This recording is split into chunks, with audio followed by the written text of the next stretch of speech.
नमस्कार, मैं आपका doctor S Srikanth Raju, consultant vascular endovascular surgeon. आज हम आपके सामने एक इम्पॉर्टेंट मुद्दा डिस्कस करने के लिए आए हुए हैं। वो है DVT, deep vein thrombosis. Acute DVT बोले तो क्या है?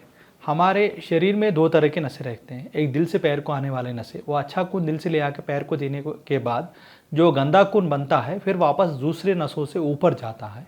ये ऊपर जाने वाले नसों को हम वेन्स बोलते हैं।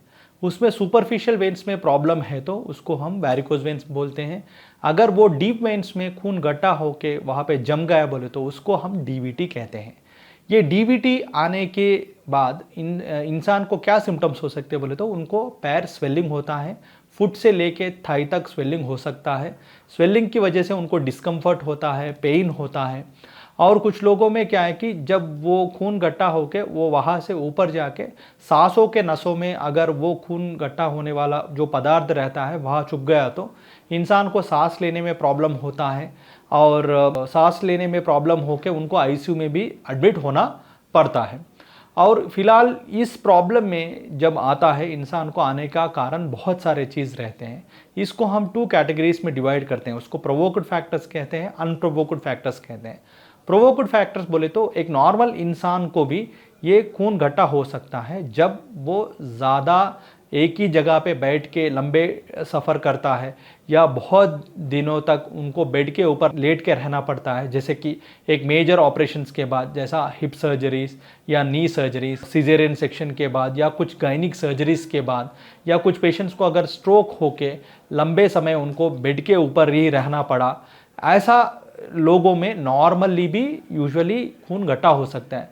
और प्रेग्नेंट फीमेल्स में post pregnancy other caesarean section होने दो, नॉर्मल डिलीवरी होने दो, उनको प्रेगनेंसी के बाद अगर वो ज़्यादा नहीं चले, इसका ये मतलब है कि एक इंसान जितना चलना चाहिए दिन में वो नहीं चला तो, ज़्यादा बेड रेस्ट लिया तो एक नॉर्मल इंसान में भी ये खून गट्टा हो सकता है।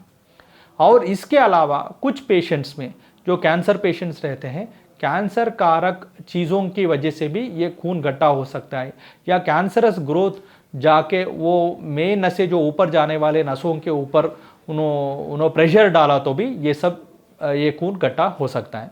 और इसके अलावा अनप्रोवोक्ड फैक्टर्स बोल के बोलते हैं, जैसा ब्लड में कुछ प्रोटीन्स रहते हैं, उसका प्रोटीन्स का संतुलन नहीं होने की वजह से भी ये खून गट्टा हो सकता है।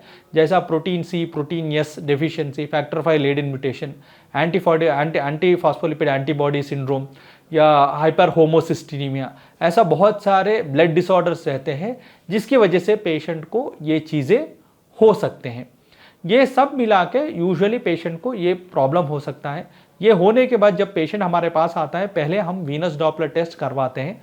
उसमें हम ये देखते हैं कि ये खून गट्टा होने की क्षमता जो है वो कहाँ तक है, घुटनों के नीचे तक है या घुटनों से ऊपर जाके पेट पे भी जा रहा है, कहाँ तक है, उसके हिसाब से ट्रीटमेंट का जो रहता है वो उसके हिसाब से हम करते हैं। अगर आपको ये वीडियो का जो समाचार है आपको अच्छा लगा बोले तो please like, share and subscribe my YouTube channel, that is doctor Srikanth Raju. Next हमारी वीडियो में ये डीवीटी के लिए, जो एक्यूट डीवीटी के लिए ट्रीटमेंट कैसे करते हैं, उनको कंजर्वेटिव मैनेजमेंट कैसे करते हैं और at the same time procedures कैसे करते हैं, उसका जानकारी उस वीडियो में मिलेगा। Thank you.